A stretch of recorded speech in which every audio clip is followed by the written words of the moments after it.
আপনি নিজের 4 স্তরের নিরাপত্তার মধ্যে আছেন, কিন্তু এই জনগণ, এই শিশুগুলা, এই মহিলারা, এই লোকজন, তারা কয় স্তরের নিরাপত্তা পাচ্ছে? অন্তত নিজের ঘরে, নিজের পরিচিত পরিবেশে তারা নিরাপত্তা পাবে, তাই না? প্রত্যেক নাগরিকের নিরাপত্তা পাওয়ার অধিকার আছে। তাহলে আপনি কেন তাদেরকে নিরাপত্তা দিতে ব্যর্থ হচ্ছেন?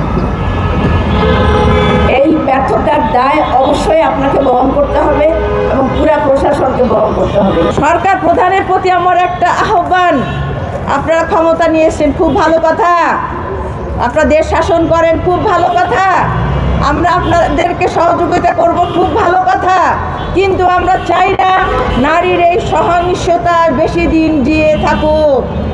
সময় দেন আমাদেরকে, কতদিনের মধ্যে বিচার করবেন? দ্রুত ট্রাইব্যুনালের মাধ্যমে আমরা বিচার দেখতে চাই। যদি বিচার না হয় আমরা আবার রাস্তায় নামবো, সবাইকে নিয়ে নামবো। সুতরাং আসুন আমরা সবাই মিলে প্রতিরোধ করি। আর যদি এই দায়িত্ব পালন করতে আপনারা অপারগ হন, প্রকাশ্যে ঘোষণা দেন। আমি আইন মন্ত্রীকে বলছি, স্বরাষ্ট্রমন্ত্রীকে বলছি, যারা বিচার বিভাগে আছে তাদেরকে বলছি, যারা প্রশাসনে আছেন তাদেরকে বলছি, আপনাদের কি মা বোন নেই? যদি মা বোন থাকতো আপনাদের ঘুম আরাম হয়ে যেত।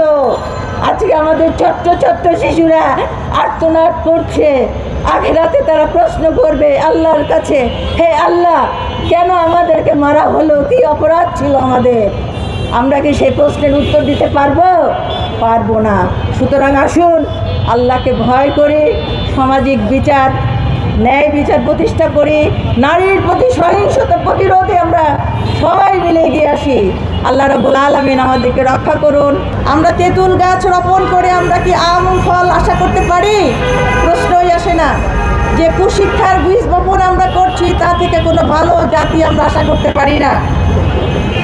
এরপরে হচ্ছে জীবন সম্পর্কে দৃষ্টিভঙ্গি। আমাদের থিওরি হচ্ছে খাও দাও ফুর্তি করো, এরপরে আর কোনো জীবন নেই, যার জন্য একটা শিশু সন্তানকে দেখো আমাদের মনে মায়া জাগে না। প্রিয় ভাই বোনেরা, এই বিকৃত ধারণা থেকে আমাদেরকে বের হয়ে এসে আমাদের কি করতে হবে? একমাত্র আল্লাহ রাব্বুল আলামিনকে ভয় করতে হবে।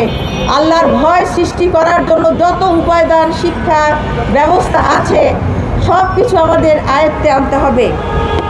অন্যায় প্রতিরোধ আজকে আমাদের সমাজে নাই।